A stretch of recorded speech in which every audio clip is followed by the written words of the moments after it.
Welcome to the English call. If you've got anything you want to talk about today, put it into the event agenda into the November 21st. There's a couple of items already there, which I've added, just some, I guess, information sharing about kind of focus around the roadmap. So first item is about Gateway API v1 support. Seems to be making good progress there. There's a milestone for the Kuadrant operator, which I believe they're just waiting on a limited door release. And there's an issue for MGC we're currently testing now. So the merge support, so we're just testing that everything's still working. And we'll naturally pick up the new release of the Kuadrant operator because it will get pushed out to Operator Hub via the stable API. Let's give API support. Any questions on that? Yeah, just a tiny, just a tiny add-on to what you said, Greg. There is an additional PR that's coming up for that Kuadrant operator. So okay, probably limited operator out today, if I manage to do it properly, and Kuadrant operator tomorrow morning. Okay. Noon. Morning Barcelona time. Okay. When you say out, does that mean in the operator hub?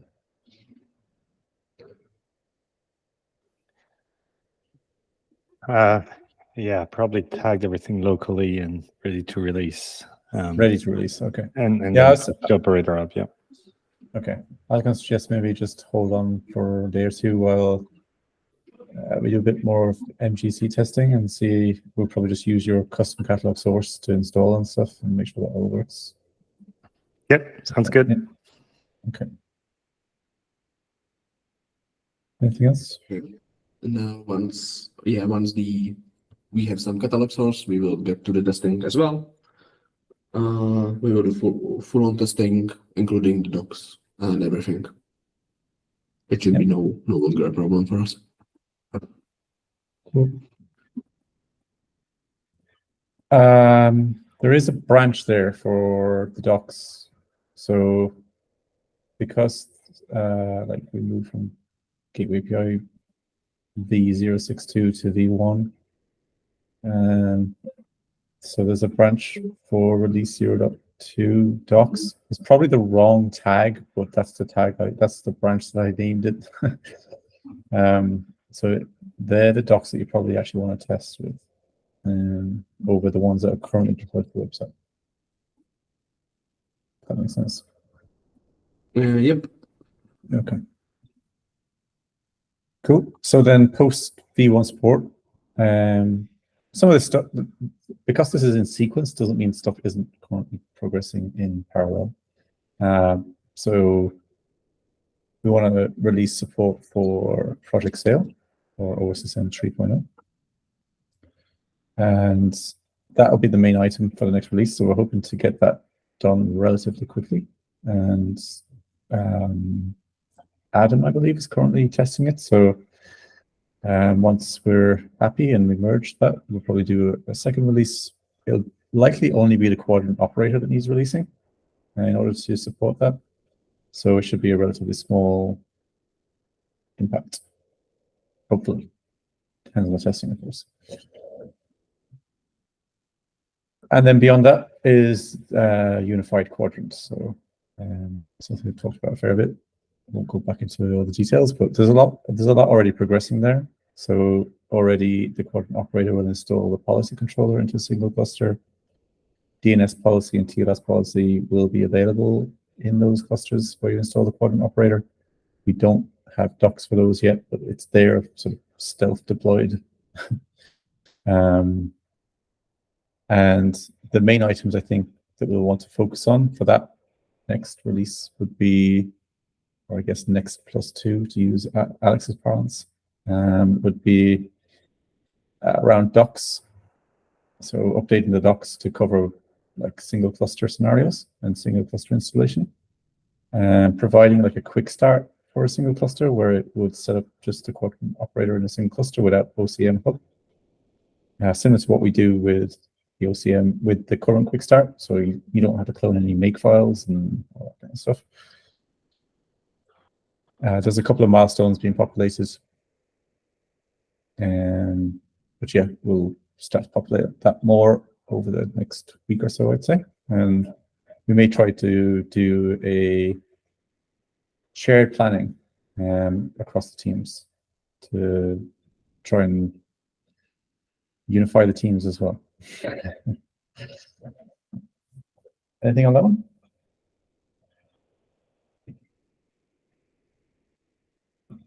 These things that are called out, they're the main items. It doesn't mean that they're the only things that are being done or updated in those releases. They're just the main arcs, I guess. Just so it doesn't, I don't want people to think like, oh, so if I'm not working on something to do with that, then I'm doing the wrong thing. That's not really the case. It's more the main arcs.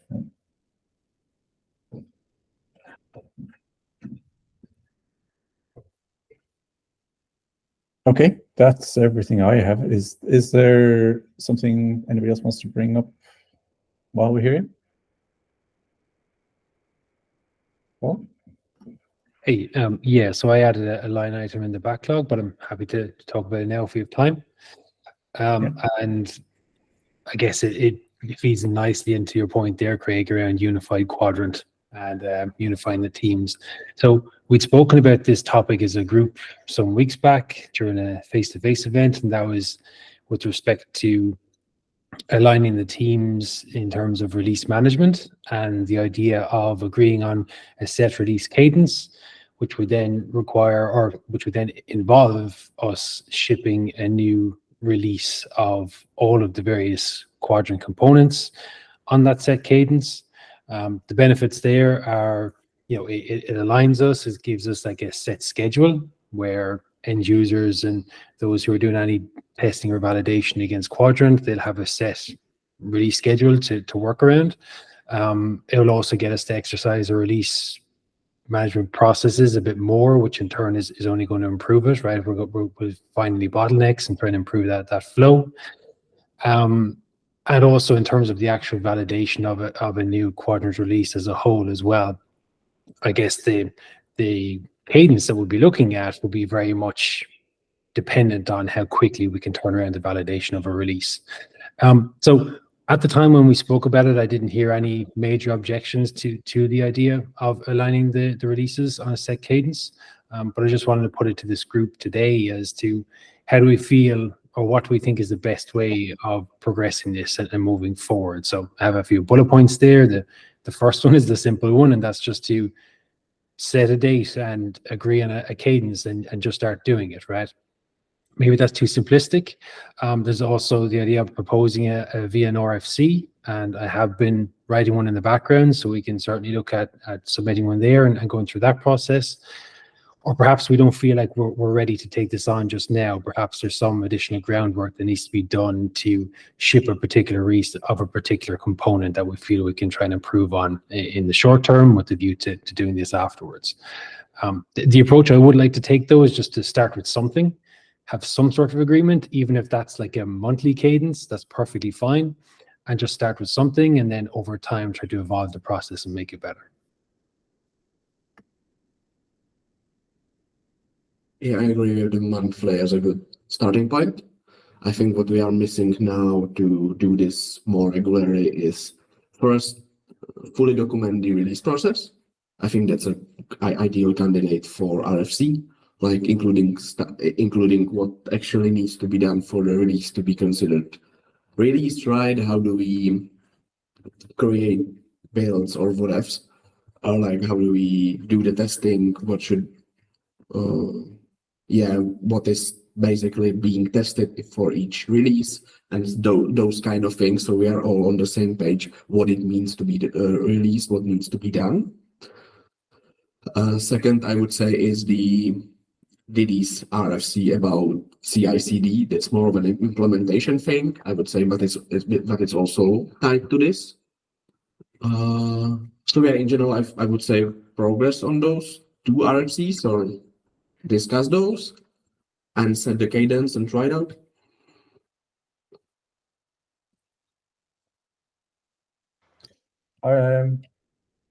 Yeah, I agree with trying for a monthly cadence. I think we're kind of naturally going to fall that way with these next couple of releases anyway. It might be actually a bit more. It might be a little bit faster than that for these next two.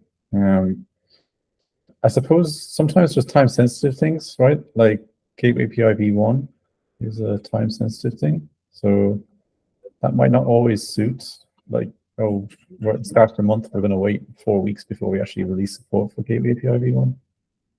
So I think we need to be a bit flexible there. Same with like Project Sail. We know that like Project Sail are going to do a release fairly soon, next couple of days. So again, like waiting until the end of December, for instance, would seem, unless there was work to do, it would kind of seem a little bit forced. So maybe we will release at least once a month.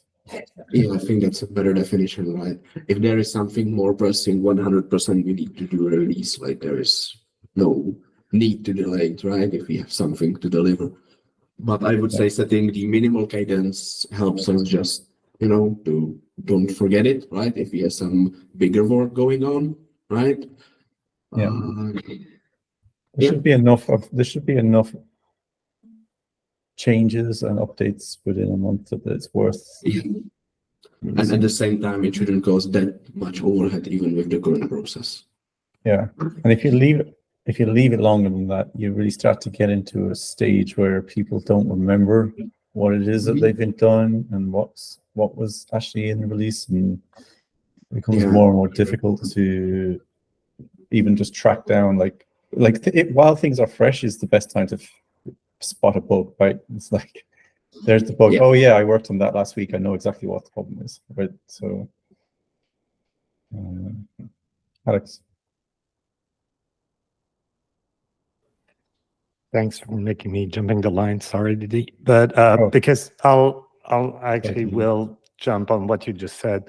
Yeah, I think often is good. Like the validating a release impacts that, but I guess it's important to sort of keep that very short, because back to the thing, if we release a broken thing, like releasing a dot release after that, like being able to do that really quickly is important, right? So I'm obviously in the camp of release often and quickly, and if it's broken, it's then not a big deal, because otherwise, if you take the other sort of mindset, then it becomes sort of, oh yeah, we need to validate everything to be sure everything's perfect, and then well, obviously you release once every 6 months, and so I just wanted to mention that.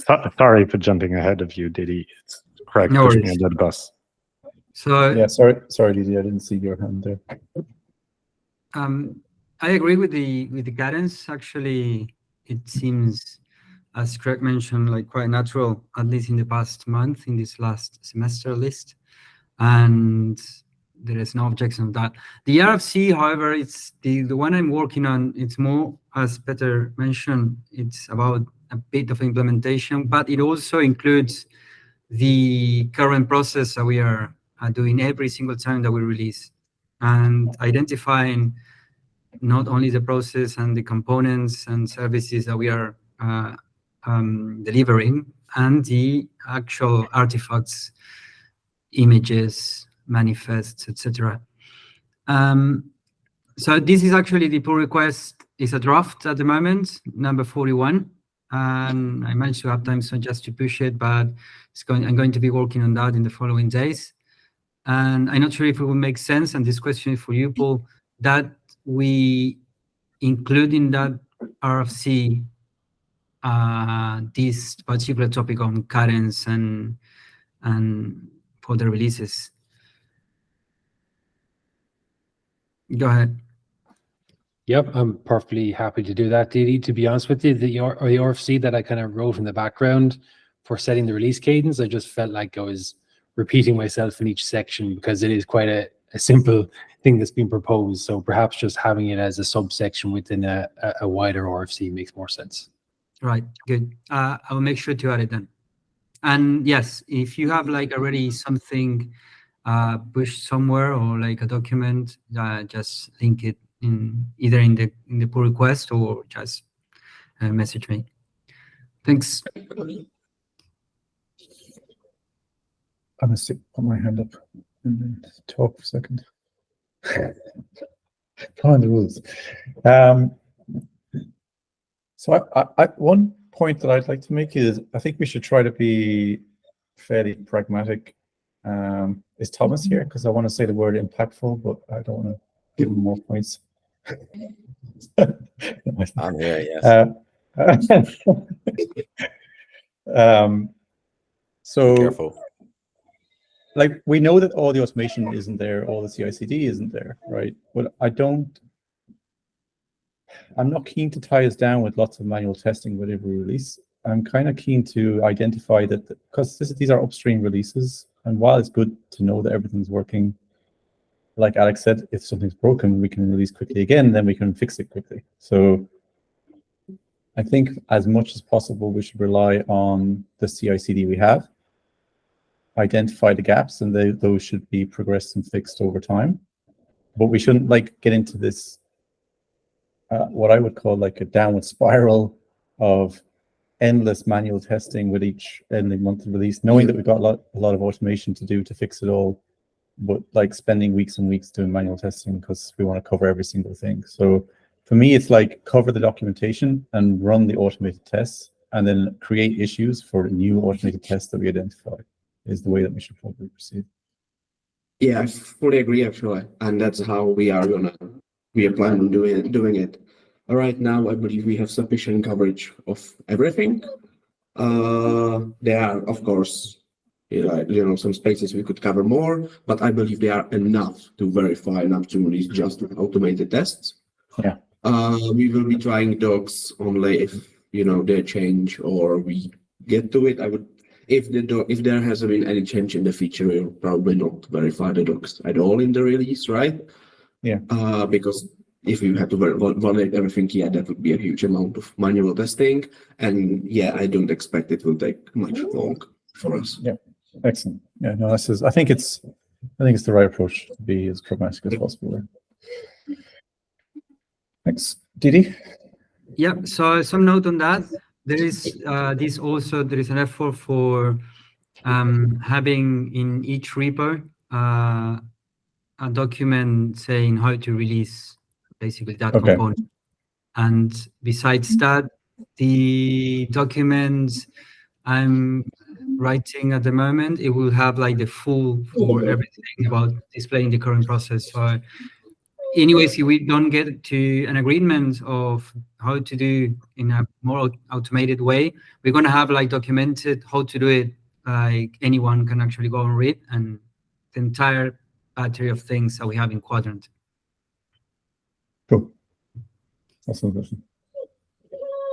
Paul? Yeah, so just in terms of taking the pragmatic approach to testing, which I completely agree with, I'm wondering, does that then mean that maybe a month's cadence is too long? Maybe we could reduce it to 2 weeks, for example. And I guess one of the questions there maybe for Didi is, how much overhead is it right now to create new releases of our components? As in, is it something that would be very time consuming, so 2 weeks would be too aggressive, or do we feel that that could be feasible? I mean, I say 2 weeks because ideally we always want to try and reduce the window where we're shipping more frequently. A month is conservative, but if we're taking a pragmatic approach, maybe we could move a little bit faster. Right. It's Well, not an issue. Sorry. Go ahead, Greg. I was going to say, we said like at least once a month. So like, why not just start there and then revisit? We might find that we're naturally releasing more than once a month anyway. And then like, if we feel like we're producing enough value every 3 weeks, every 2 weeks, whatever, then change that cadence. Do you know what I mean? I wouldn't like try and force it to be faster right now. I think the goal is a good one at the moment. And yeah, at the moment it is not an overhead. It's just like one needs to be aware of the process, and that something needs to be delivered first in order to deliver orders. And there are like particularities in each repo, in each service. It's different in terms of like Authorino and Limitador, they're different. Then the operators are like quite similar. And then we don't need to forget the Wasm shim. And of course, now the, once that's actually only covering service protection, connectivity, it's a different thing.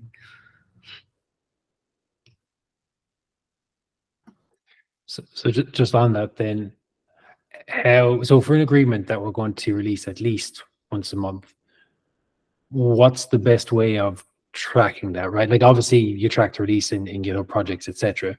But I'm just thinking, as in the reminder, what is it that's going to say, hey, it's now the end of the month, so it's time to release? Do we want to try and create a set of placeholder releases for the next few months that are going to remind us that that's when we need to ship? I'm just guessing, like, or I'm just asking what we think is the best approach there. We have a call on Thursdays where we're talking about some of that, Paul, with the project design. So I think at the moment that would probably be some milestones that have a date on them. But that's what we're using currently, I would say, is the milestone idea. So each component has a milestone, and then we have an issue in the top level items. So the quadrant operator has an issue that links off to Limitador, Authorino, and so on, to say that these things need to be released in order to release the operator.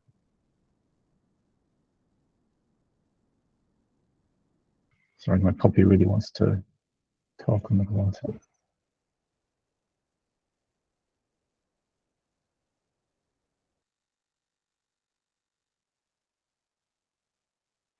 Can you hear me or not? Yeah, can hear you fine. Okay. I think we're in agreement then. Yeah, I think like for now, well, I think that we're discussing it on Thursdays, Paul, so maybe that's a good place to kind of focus more on it, but milestone is what we're using at the moment. Yeah, okay, no, that's fine. I guess when I say we're in agreement is just that we will look to release on a set cadence, and right now it sounds like the agreement is at least once a month, so I think that's a good start.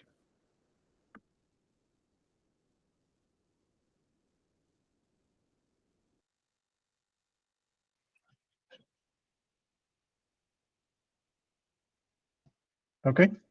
Is there anything else that somebody wants to discuss?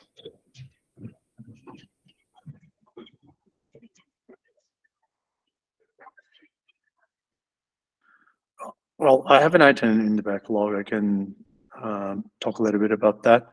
It's not critical. It's just to raise attention to things that we've been doing, DD&I, and at least one thing that could perhaps motivate a new feature in Kuadrant. Not sure. So it's the one item I have in the backlog, and it's related. Go ahead, Keith. Go ahead. Sorry, I was. Sure, no worries. Yeah, battling the dog here. all right, no problem. So for the ones who are not familiar with Kiksgumak, well, that is a word that I made up. And it's do you mind if I take over the screen, Craig? Yeah, go ahead. That's me, Guy, but you should be able to. Okay. Share. Thank you. Yeah. It's basically it is a word that I made up, but it is also the acronym for a stack of the technologies we're using in this particular use case for Kuadrant. So it's kind of a complex one, something that I had in mind for quite some time, and Didi has been helping me enhance it and improve it.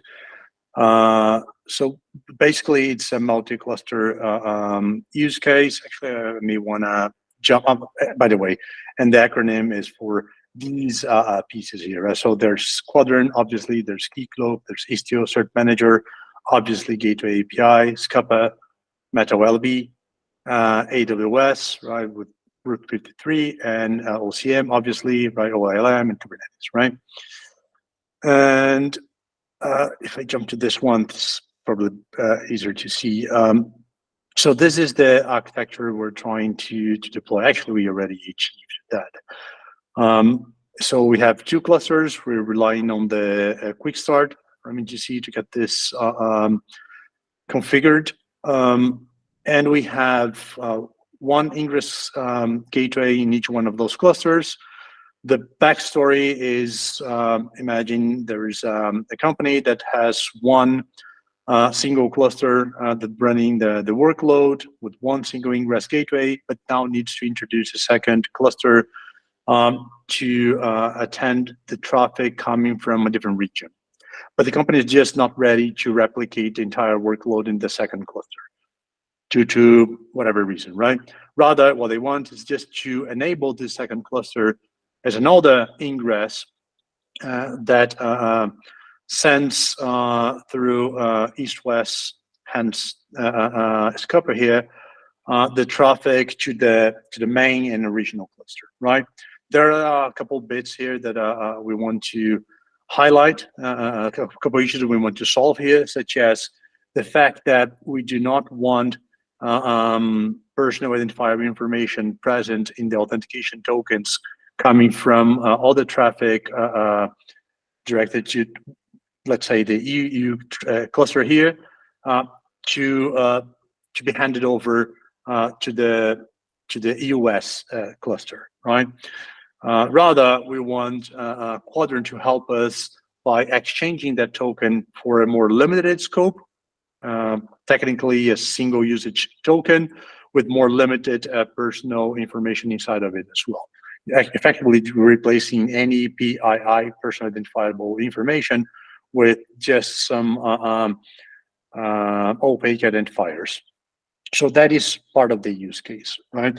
And so we have two ingress gateways, 1 for each cluster, and we are obviously load balancing these with gel enabled.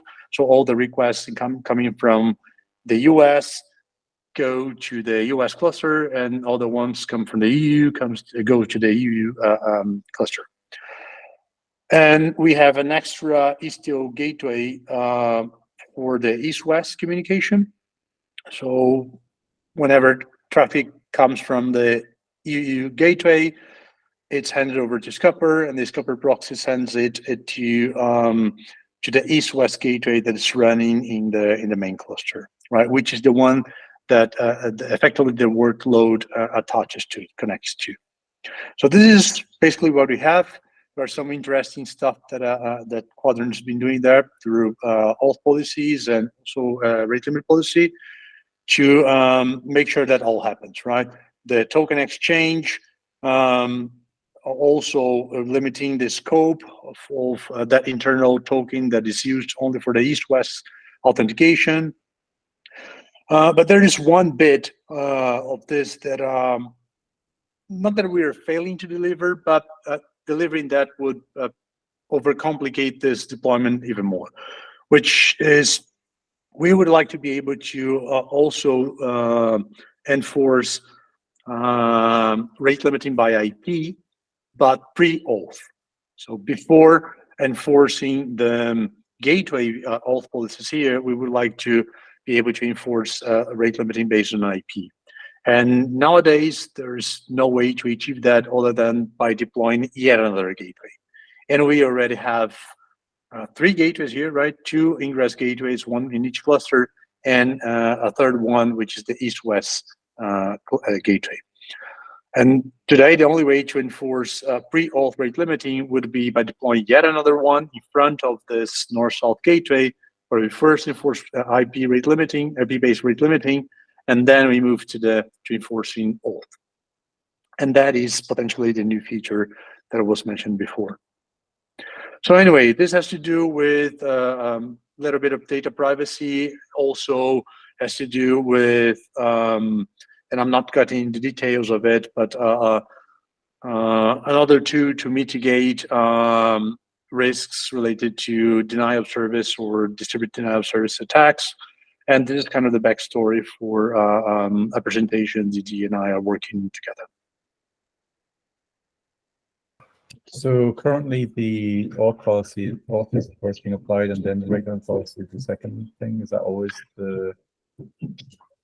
Yes, that's how it works today. Yeah, first we enforce auth and then rate limiting, right? So in this case here, for example, we have a gateway, an auth policy attached to this gateway, and this auth policy is enforced on every traffic passing to this gateway.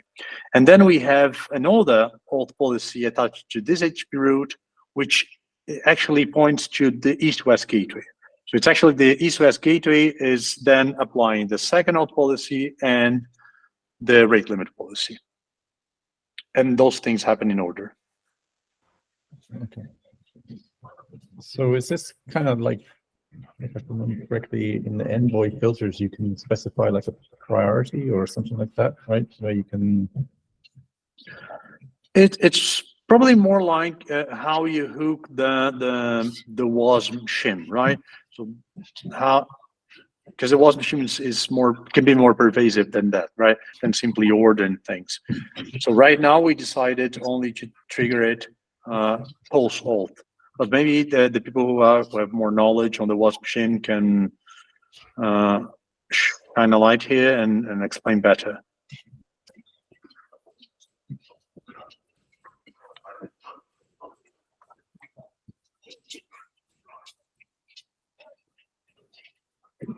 All right. Anyway. Yeah, I was going to take this slightly elsewhere, though. It also depends where we want to take that feature, right? Because if we're seriously thinking about unifying everything with WASM being the one interface of things running in a proxy, right? Those consideration how you achieve that become irrelevant. Well, they don't become irrelevant; they become our complete problem to own. And that in itself also, I think, leads to interesting stuff, right? Because there's multiple things that we can do if, depending on what rate limiting you're doing, right? We don't need. I guess what I'm trying to say is, ideally this kind of consideration shouldn't be pushed on the user. I'm just going to keep it at that for now. And that Kuadrant does the proper thing so that it gets, quote unquote, out of the way and achieves what you want to do, right?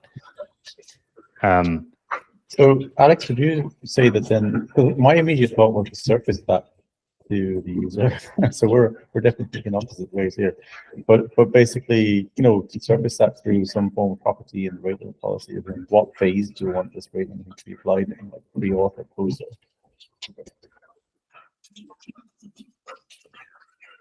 Yeah. And so if you use anything in your rate limit that uses authorization things, you go into the explosion matrix, right? Things. It's kind of really weird. We get a bunch of noise from you, correct? I guess the dog is needing some attention. But yeah, so anyways, right? I'm like, maybe it doesn't matter is what I'm trying to say, right? And we can do the proper thing depending, like, I think what we have today is, how would I put it? It happened because it was the path of least resistance. And yeah, if we relook at the use cases, maybe the path should be reevaluated, is what I'm saying.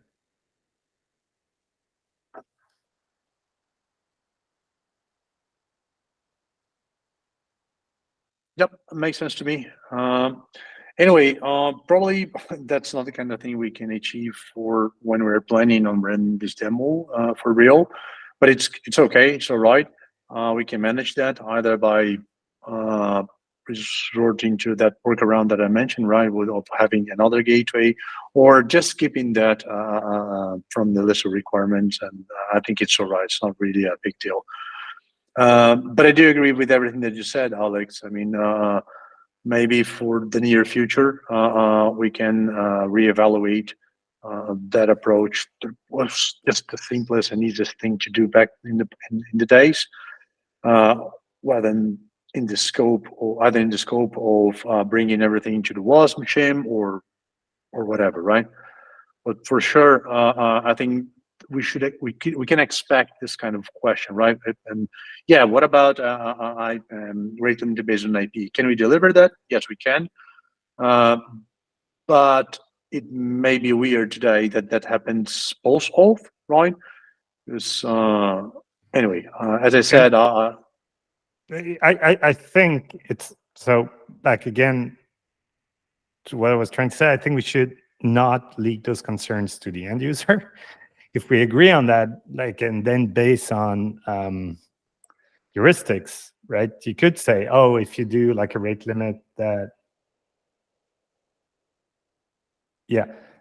Sorry, I was reading what Craig was saying because apparently the mic is not usable. Yeah, how we achieve that then underneath, whether it's everything happens within the WASM shim or the dog ate the microphone. Awesome. Or not, becomes irrelevant, right? And then we can iterate over that thing. So yeah, maybe what we want is a per IP thing. And then in that particular use case, we have a heuristics in there that wires the things properly within Envoy without the user knowing, right? And then your use case would be covered key, right? Not that I'm arguing that's what we should do or whatever. And I'm just saying, like, by decoupling the two, like, I think there's an option out there that we can iterate over at how it's implemented underneath. There is the quick and easy thing that we can do, and then evolve that into a proper thing. And so, yes, I think what Greg is saying, so perhaps the action here is to capture the use cases you have identified and then come up with an RFC to identify a solution. I agree with that. okay. Thanks. And for the ones interested in the actual steps to get that architecture delivered, we have everything documented and all the series of commands, and then, yeah, it works. Yeah, that's great stuff. I wanted to add as well. Pretty cool what you did there. Very cool. What are you using to do the diagrams, Hugh? What? What are you using to do diagrams? That was some Miro board, and all thanks to DD. So he was the one crafting that. Yeah, looks super good.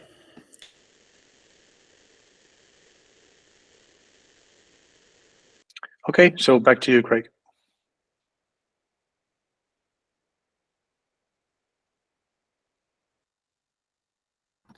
Guessing Craig might be wrestling his puppy at the moment. Is there anything else that anyone wants to discuss?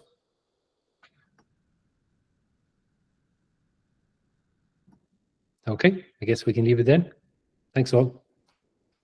Thanks. Bye. Cheers. Thanks. Bye.